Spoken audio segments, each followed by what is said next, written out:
Hi friends, आज हम देखेंगे VB6 में डेटा एंट्री का प्रोग्रामिंग कैसे किया जाता है। सबसे पहले हम वो MDB फाइल देखेंगे जिसमें रिकॉर्ड ऐड करना है। यह है sales.mdb। उसका ये टेबल है कस्टमर्स। अब देखिए इसमें 4 फील्ड्स है और पहला जो फील्ड है वो है cust_id और इसके वैल्यूज़ देखिए कैसे है 00001 ऐसे करते करते 00006 तक। मतलब एक्चुअली नंबर तो 1 to 6 ही है, लेकिन उसका फॉर्मेटिंग करके वहाँ पे वो दिखाई दिए है। तो हमारा जो नेक्स्ट रिकॉर्ड आएगा 7वां, उसका भी वहाँ पे नंबर ऑटोमेटिकली आना चाहिए 00007। ये बात आप ध्यान में रखिए। अब मैं इसको क्लोज़ करता हूँ। अब चलते हैं VB6 की तरफ। ये VB6 है, ये फॉर्म है आपके सामने है। फॉर्म का कैप्शन है ऐड कस्टमर। फिर इसमें टेक्स्ट बॉक्सेस है। ये है TXT नेम, जैसा कि आप देख सकते हैं। ये है TXT ऐड, ये है TXT मोबाइल, ये है CMD ऐड और ये है CMD एग्जिट। ऐसे ये कंट्रोल्स है। इधर जो है जो आपको दिख रहे हैं ये तो लेबल्स है, नेम, एड्रेस और मोबाइल के लिए, वो ठीक है। अब सबसे इम्पॉर्टेंट बात ये है कि मान लीजिए कि ऐसा रन किया प्रोग्राम और किधर भी कुछ भी वैल्यू टाइप नहीं किया, ना नेम, ना एड्रेस, ना मोबाइल, और डायरेक्टली ऐड कस्टमर पे क्लिक किया तो एक ब्लैंक रिकॉर्ड क्रिएट हो जाएगा, जो कि नहीं होना चाहिए। इसलिए आप देख सकते हैं कि ऐड कस्टमर यहाँ पे इनेबल्ड नहीं है। ये बात आप ध्यान में रखिए। तो वो इनेबल्ड कब होता है, देखिए एक बात तो आप ध्यान में रखिए कि तीनों फील्ड्स में वैल्यू आने ही चाहिए। नेम भी कुछ ना कुछ तो होना ही चाहिए, एड्रेस भी होना चाहिए, मोबाइल भी होना चाहिए, कुछ ना कुछ तो होना चाहिए। और मोबाइल जो है स्पेसिफिकली वो तो सिर्फ नंबर्स होने चाहिए, वो भी 10 डिजिट्स होने चाहिए। ये सब है। अब ऐड कस्टमर आप देखिए यहाँ पे, ये ऐड कस्टमर कमांड बटन, यहाँ पे इसका जो इनेबल्ड प्रॉपर्टी है वो है फॉल्स। इसके पहले आप ये देखेंगे TXT मोबाइल का, तो ये भी इनेबल्ड प्रॉपर्टी फॉल्स ही है। इसके पहले देखेंगे तो ये भी इनेबल्ड प्रॉपर्टी फॉल्स है।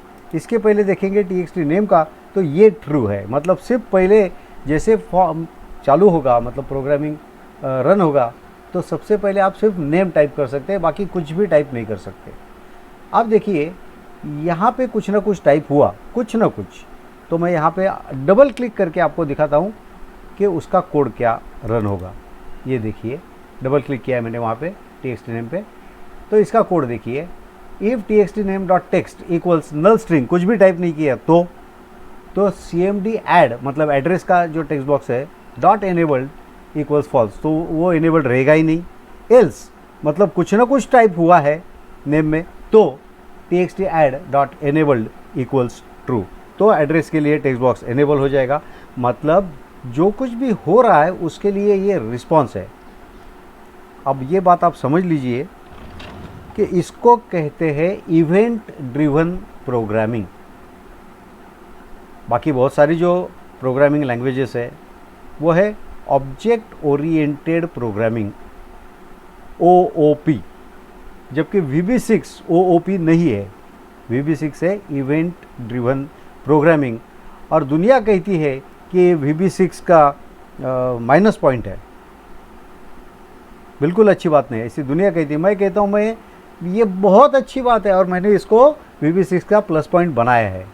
कैसे, ये देखने के लिए आपको अभी और बहुत सारे वीडियोस देखने पड़ेंगे, तो आपको पता चलेगा कि VB6 में बहुत ज़्यादा पावर है। जितनी लोग समझते हैं उससे कहीं ज़्यादा पावर है। तो यहाँ पे मैंने ये लिख दिया कि TXT नेम में कुछ ना कुछ टाइप हो जाए तो फिर ऑटोमेटिकली एड्रेस का टेक्स्ट बॉक्स, मतलब ये टेक्स्ट बॉक्स एनेबल हो जाएगा, फिर इसमें टाइप कर सकेंगे। अभी इसमें जब कुछ ना कुछ वैल्यू आएगी तो उसका कोड क्या है देखिए।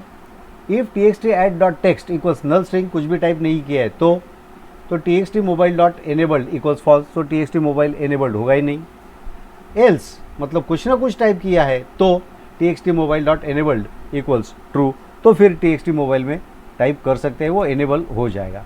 चलो अभी ये एनेबल हो गया, इसमें टाइप किया तो इसका कोड क्या रहेगा। अभी मैं यहाँ पे डबल क्लिक करता हूँ, ये डबल क्लिक कर दिया मैंने। If txt mobile dot text equals null string, कुछ भी टाइप नहीं किया है तो cmd add dot enabled equals false, मतलब रिकॉर्ड ऐड करने के लिए जो कमांड बटन है वो इनेबल्ड होगा ही नहीं, तो आप उसको प्रेस नहीं कर सकते। एल्स मतलब कुछ ना कुछ टाइप किया, txt मोबाइल ये टेक्स्ट बॉक्स में कुछ ना कुछ टाइप किया तो क्या होगा, तो सबसे पहले रन होगा एक कमांड जो है num txt मोबाइल। ये एक सब रूटीन है जो मैंने लिखा है, दिखाता हूँ आपको यहाँ पे, तुरंत देख लीजिए। ये है प्राइवेट सब num और इसका पैरामीटर है by val ctl as text box. कौन से टेक्स्ट बॉक्स के लिए इसने काम करना है वो पैरामीटर लेता है वो। अब इसमें क्या लिखा है मैंने, देखिए ms, ये एक वेरिएबल है, string variable equals double quotes में 0 1 2 3 4 5 6 7 8 9, ये एक स्ट्रिंग लिखा है मैंने, उसका नाम दिया है ms। फिर mchr, ये mchr का इधर वैल्यू दिया है मैंने, जो ctl का जो टेक्स्ट है उसका राइट मोस्ट कैरेक्टर, एक सिंगल कैरेक्टर, वो mchr हो गया। mlen equals length of ctl text, और वो जो कंट्रोल है, जो टेक्स्ट बॉक्स है उसका टोटल जितना भी टाइप हुआ है अभी तक, वो जो टेक्स्ट है उसका लेंथ कितना है वो mlen प्रॉपर्टी में स्टोर होता है। अब देखिए क्या लिखा है, for x equals 1 to mlen, x का वैल्यू पहले 1 होगा, फिर बढ़ेगा 2 होगा 3 होगा, ऐसे करते करते mlen जितना भी है वहाँ तक ये फिर से ये सब कोड फॉर और नेक्स्ट के बीच का कोड रन होते रहेगा। पहला कमांड है mchr equals mid of mctl dot text comma x comma 1, मतलब जब पहली बार रन होगा तो x का वैल्यू 1 होगा तो वो टेक्स्ट बॉक्स का पहला कैरेक्टर आएगा इधर, दूसरी बार रन होगा तो दूसरा कैरेक्टर आएगा, तीसरी बार रन होगा तो तीसरा कैरेक्टर आएगा, वो mchr का वैल्यू होगा जो भी टाइप हुआ है वो।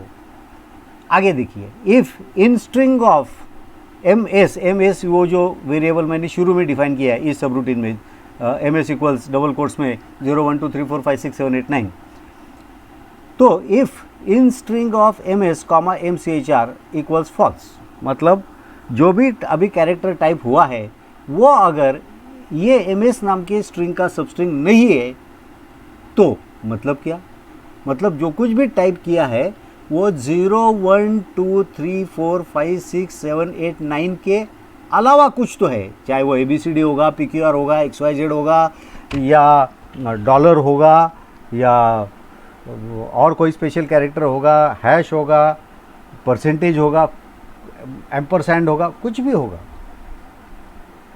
लेकिन इससे परे है 0 1 2 3 4 5 6 7 8 9 से परे अलग कुछ तो टाइप हुआ है, तो क्या करना है, तो ctl dot text equals left of ctl dot text mlen -1, मतलब वो लास्ट वाला कैरेक्टर है उसको उड़ा दो, उसके पहले जितना था उतना ही रखो टेक्स्ट, मतलब अभी जो लेटेस्ट टाइप हुआ है जो कि 0 से लेके 9 तक में नहीं है तो उसको दिखाओ ही नहीं, ऐसा ये कमांड है। और ctl dot cell start equals mlen, और जो नया कैरेक्टर टाइप होगा वो एंड में टाइप होगा। एल्स इफ क्या है, right of ctl dot text comma 1 equals dash कह सकते हैं, माइनस कह सकते हैं, जो भी है, and mlen equals and mlen is greater than 1, then अगर ऐसा है तो फिर वैसा ही है, वो जो कैरेक्टर है उसको डिलीट करो।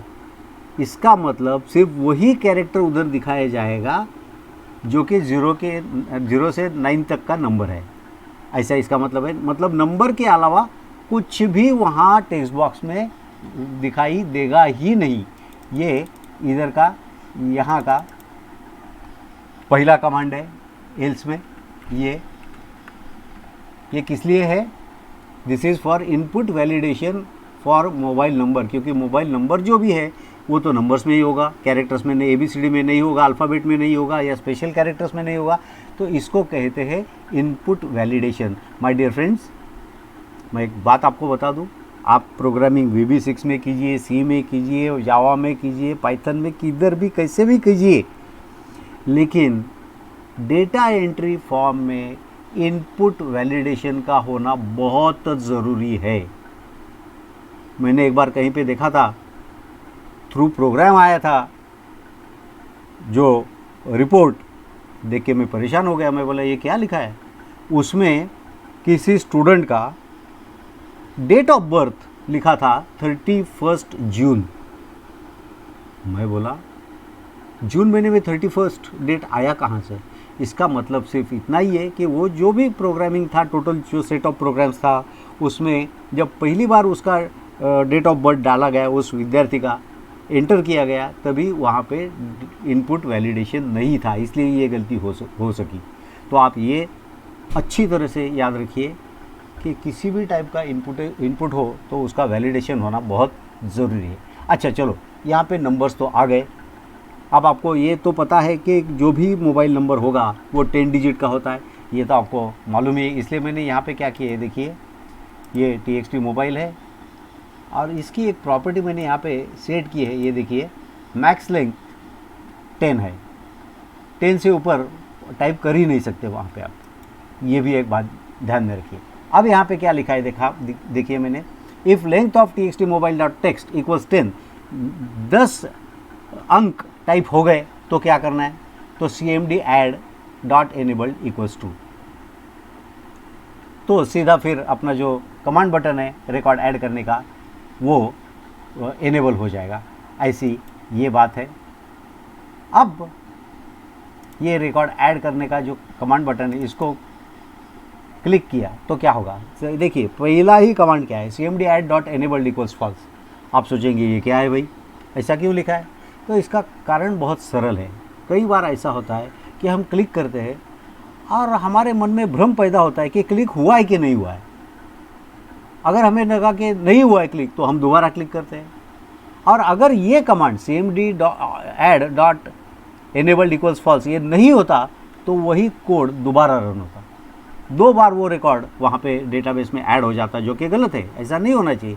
इसलिए सबसे पहला कमांड कभी भी याद रखिए यही होना चाहिए, जो भी कमांड बटन है उसका enabled प्रॉपर्टी फॉल्स कर दो, ये पहली बात।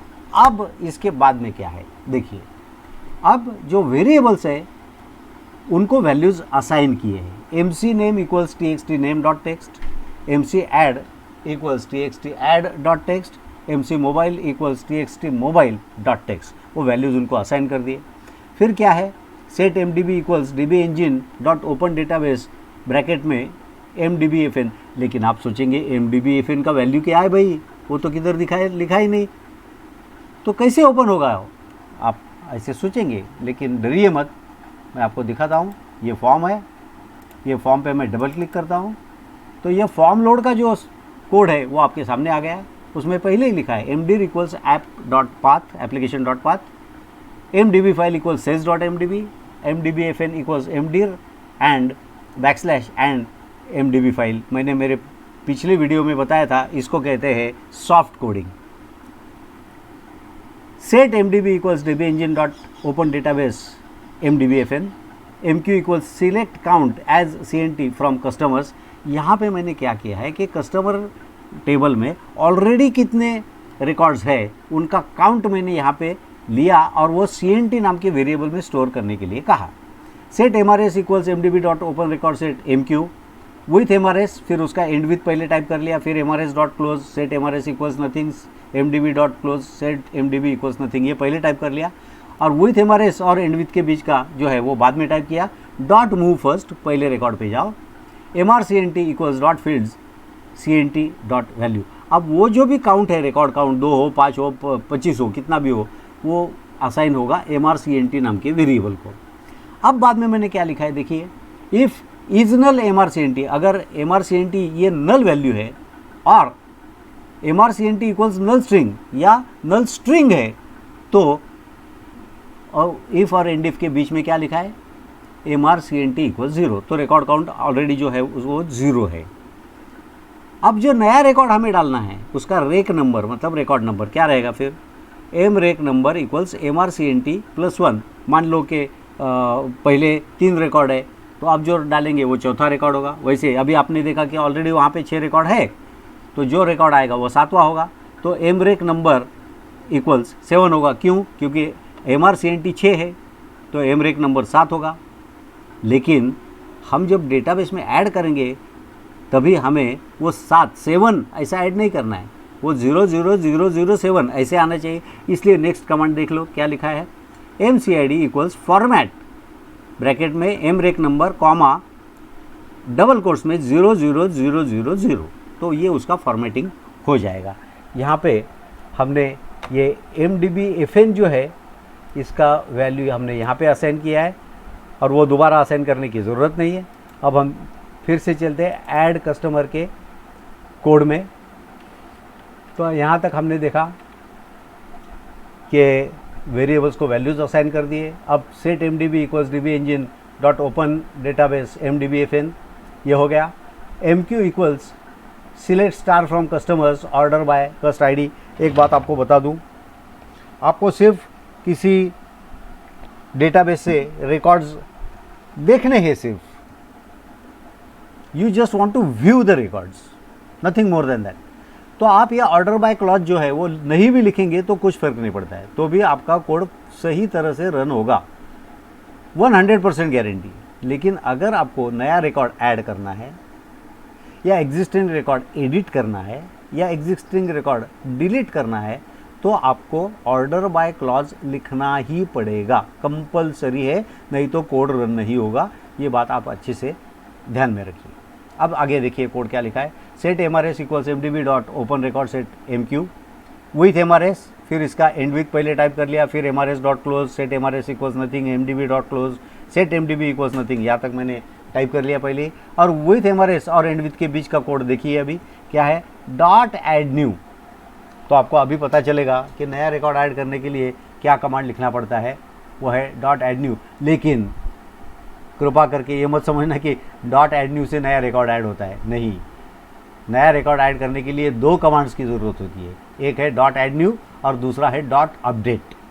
और ये दोनों के बीच में क्या ऐड करना है वो लिखना पड़ता है। अब देखिए आप, dot fields cust ID dot value equals MCID, dot fields cust name dot value equals MC name, dot fields cust add dot value equals MC add, dot fields cust mobile dot value equals MC mobile, और बाद में dot update है ही।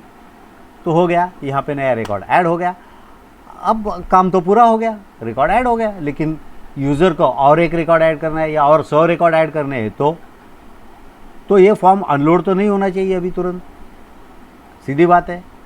लेकिन form पे already जो type हुआ है, जो भी नाम है, मोबाइल नंबर है, ये है वो है, वो निकल जाना चाहिए। और जो नेक्स्ट रिकॉर्ड ऐड होगा अभी, उसके लिए रेक नंबर बदलना चाहिए, वो 1 से बढ़ना चाहिए, अकॉर्डिंगली MCID की वैल्यू भी बदलनी चाहिए। इसके लिए क्या लिखा है देखिए, M rec number equals M rec number plus 1, जो भी है 7 था तो अभी 8 हो जाएगा। MCID equals format M rec number 00000, ये हो जाएगा। और उसके बाद में फॉर्म पे जो टाइप किया हुआ दिख रहा है उसको हटाने के लिए नीचे से शुरुआत करो, लास्ट जो भी टेक्स्ट बॉक्स है वहाँ से शुरुआत कीजिए। txt mobile.txt equals null string, txt add.txt equals null string, txt name.txt equals null string और txt name.setFocus। तो जो कर्सर है वो txt name में आपको दिखाई देगा। तो ऐसा अगर है, यहाँ पे फॉर्म अगर अनलोड हुआ ही नहीं तो फिर अनलोड कैसे होगा और कहाँ से होगा? तो इसके लिए फॉर्म देखिए, यहाँ पे एक कमांड बटन है जिसके ऊपर लिखा है एग्जिट, ये उसका कैप्शन है और इसका नाम है CMD एग्जिट। और इसको डबल क्लिक करता हूँ मैं तो इसका कोड देखिए, अनलोड मी, यहाँ पे वो फॉर्म अनलोड हो जाएगा। ठीक है, तो इसको अब रन करके देखते हैं। ये रन किया मैंने,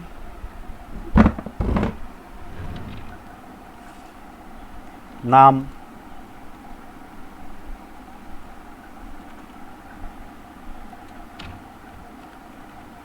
कुछ तो टाइप किया, एड्रेस,